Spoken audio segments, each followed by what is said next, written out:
Good morning! Nandito tayo ngayon sa Division Office. Balik trabaho tayo matapos ang mahabang training workshop mula sa Iloilo, Cebu, Tagaytay, Makati. Ngayon naman tayo ay magtatrabaho bilang isang pampublikong manggagawa. Ngayong araw na to rin, gagawin natin ang isa sa naita sa atin bilang pagdiriwang ng pangmundong buwan ng mga kaguruan. At ang inyong lingkod kasama si Dr. Emma Cunanan ang napili na manguna para sa Ways and Means. Bagamat malaking hamon sa aming committee dahil ang DepEd ay pinagbabawal na magkaroon ng solicitation o anumang paglapit sa ating mga pampribado o pampublikong sektor ng ating lipunan, ay gagawa tayo ng paraan upang ang ating selebrasyon ng ating mga kaguruan ay magkaroon ng isang makabuluhang selebrasyon.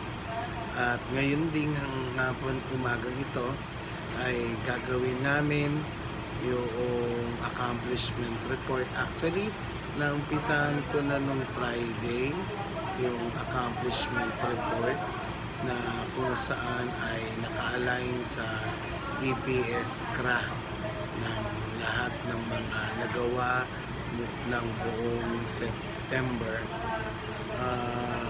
Kahit na ang inyong lingkod ay umatin ng training, ay napakita ko pa rin na isaalang-alang ko pa rin ang paggamit ng CRA, tulad halimbawa ng policy guidelines on safe use of technology in teaching learning.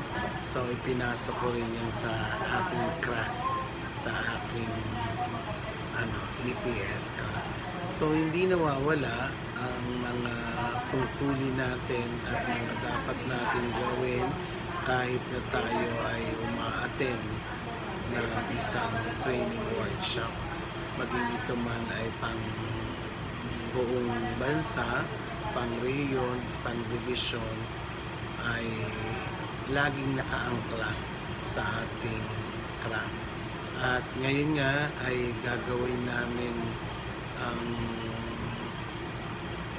enhancement na tinatawag sa ng TLE TBL strand, at ito nga yung reiteration ng DepEd Order 54 Series of 2022.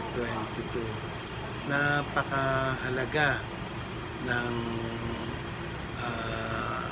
local and national government awareness nito at ang involvement, lalo-lalo na ang development plan para sa ating gagawin na pananaliksik para sa selection ng senior high school TBL specialization.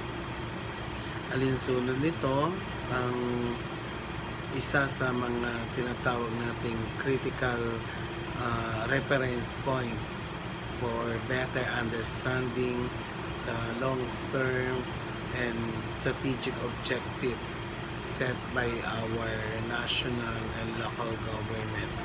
Isa itong dapat nating isaalang-alang dahil ito yung baseline upang tayo ay makagawa at makita na ano ba talagang specialization meron ang lungsod ng Parañaque. At ginagawa din natin ang isang activity para sa senior high school, hindi lang TBL, pumapalaot ang specialization ng ng senior high school. Isa lamang ito, pero hindi nawawala yung ating content assessment at performance assessment ng ating mga guro, lalo-lalo na doon sa mga guro na nakapasok sa senior high school na galing sa industry na kinakailangan natin bigyan ng technical assistance in term of pedagogy and methodology. Marami tayong mga guro na nagtuturo sa senior high school na nanggaling sa industry. So, kinakailangan natin silang i-technical nang sa gano'n magkaroon ng technical assistance. Hindi dahil sa kanilang specialization, dahil alam naman natin na talagang elite o legit yung kanilang specialization, kundi yung tinatawag nating teaching strategies at methodology. Ano po? So, yun. So, maraming pong salamat at ito na yung umpisa ng ating maghapon na pagtatrabaho bilang isang panglingkod na kawani ng lungsod ng Parañaque sa pamagitan ng DepEd Parañaque City.